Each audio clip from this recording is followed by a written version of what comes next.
Querido irmão, querida irmã da Diocese de Santo André, eu sou o Padre Victor, padre na paróquia Nossa Senhora de Guadalupe, na forania Anchieta, e este é o Verbo, programa da Diocese de Santo André, transmitido via podcasts, YouTube, Facebook e demais mídias da Diocese de Santo André.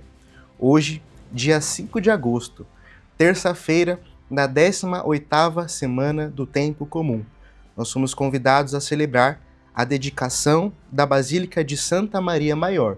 E o evangelho que a igreja nos propõe é o segundo Mateus, capítulo 14, versículos de 22 a 36, que vem nos dizer: Depois que a multidão comera até saciar-se, Jesus mandou que os discípulos entrassem na barca e seguissem à sua frente para o outro lado do mar, enquanto ele despediria as multidões. Depois de despedi-las, Jesus subiu ao monte para orar a sós. A noite chegou, e Jesus continuava ali, sozinho. A barca, porém, já longe da terra, era agitada pelas ondas, pois o vento era contrário.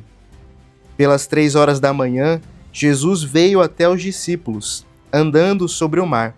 Quando os discípulos o avistaram, andando sobre o mar, ficaram apavorados e disseram: é um fantasma. E gritaram de medo. Jesus, porém, logo lhe disse: coragem, sou eu, não tenhais medo. Então Pedro lhe disse: Senhor, se és tu, manda-me ir ao teu encontro, caminhando sobre a água.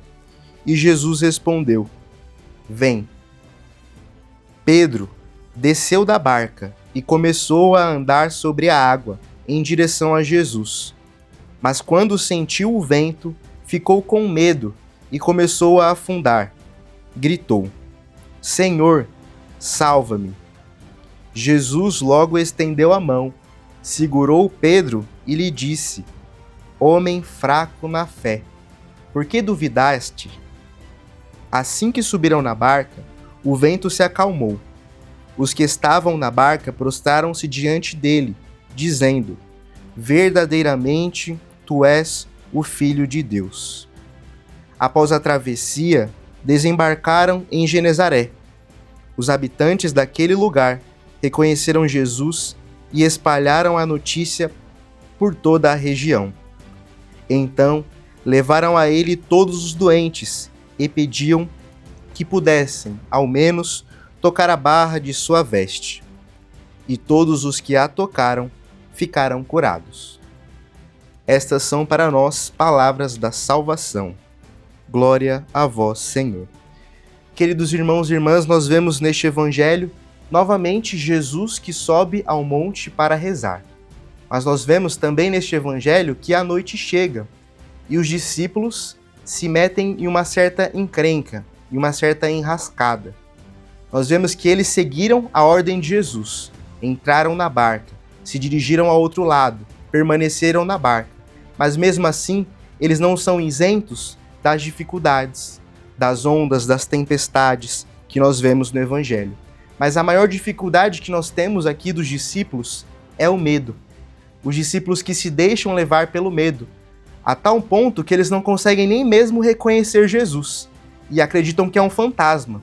Acredito que eles nunca tinham visto um fantasma e tinham visto Jesus várias vezes, mas eles preferem acreditar que é um fantasma do que é o Jesus que estava caminhando junto deles. Mas nós vemos uma pessoa que age de uma forma um pouco diferente. Pedro, ele não se deixa paralisar pelo medo, mas ele, pelo contrário, ele busca ouvir a voz do Senhor que diz: coragem, sou eu, não tenha medo. E ele se faz mover justamente pela fé. É pela fé que ele se move, ouvindo a palavra do Senhor que diz: vem, relembrando o chamado que Deus fez a ele quando era pescador. Pedro ouve a voz de Jesus e é capaz de caminhar sobre as águas. Mas nós vemos que ele acaba desviando o seu olhar de Jesus, percebendo mais o medo que o vento o apresentava. Assim, ele novamente recorre a Jesus e vai dizer: Senhor, salva-me. Esse deve ser o nosso apelo não somente hoje, mas em todos os dias da nossa vida, porque o Senhor está sempre disposto e disponível para estender o seu braço e nos oferecer a salvação. Pedro, como pescador, poderia tentar se livrar sozinho, tentar nadar, tentar fazer alguma coisa, mas ele não faz isso. Ele recorre a Jesus. Que nós possamos, a partir da nossa vida de fé, sempre nos dirigir a Ele e sempre não permitir que o medo nos paralise ou que o medo nos faça desviar do caminho do Senhor, que sempre nos chama ao seu encontro. Que nesse dia, nessa terça-feira, desça sobre a sua casa, sua família, a bênção do Deus Todo-Poderoso, que é Pai, Filho e Espírito Santo. Amém.